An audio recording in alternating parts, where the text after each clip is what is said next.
Taylor Swift has once again opened up her creative process to fans.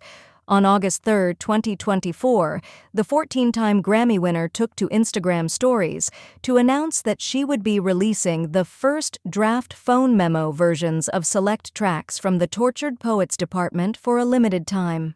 This move has given fans a rare glimpse into the evolution of her songwriting, showing how some of her most poignant lyrics come to life.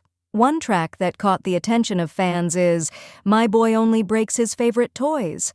In this early version, Swift's lyrics were even more heartbreaking than those in the final version, which was released on April 19th. The final version of the song features the outro line, "Just say when, I'd play again. He was my best friend down at the Sandlot."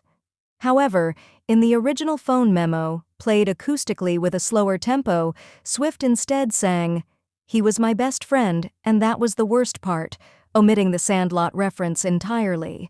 This subtle change in lyrics shifts the emotional weight of the song, giving it a different kind of melancholy. The omission of the Sandlot, a place often associated with carefree childhood memories, makes the line, "He was my best friend and that was the worst part," hit even harder. It's as if the final version allows a hint of nostalgia to soften the blow, while the original line leaves the heartbreak raw and unfiltered. Swift has a solo writing credit on this track, and when explaining its meaning on iHeartRadio in April, she revealed that it's told from the perspective of a child's toy.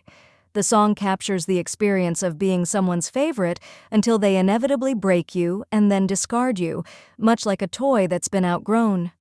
Swift poignantly relates this experience to how many people feel in relationships, cherished at first, only to be devalued over time. The song also delves into the theme of denial, which is common in toxic relationships.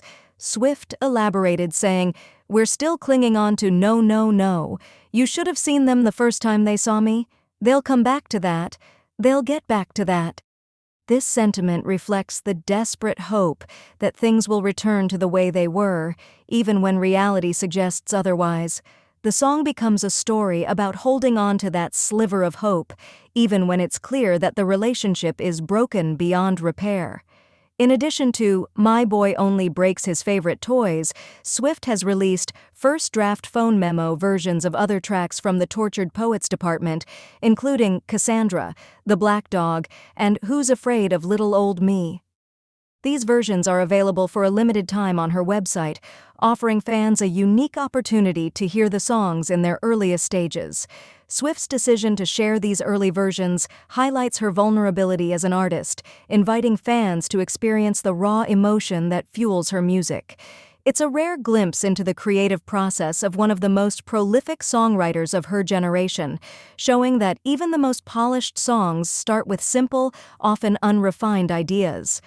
As Swift continues her Eras tour, she's also shown a willingness to reimagine her own work, sometimes incorporating elements of these early drafts into live performances. Fans who have attended multiple shows have noticed these subtle variations, which add a layer of unpredictability to her concerts and keep even the most die-hard Swifties on their toes. Swift's openness about her creative process and her willingness to share these intimate moments with fans have solidified her connection with her audience. It's this connection that has made her one of the most beloved artists of her time, as she continues to push boundaries and explore new ways to connect with her fans through her music. For those who haven't yet experienced these early drafts, the first draft phone memo versions offer a window into Swift's world, allowing listeners to hear the songs as they were initially conceived before they were polished and perfected. These versions are not just stripped-down demos. They are a testament to the power of simplicity and the raw emotion that drives Swift's songwriting.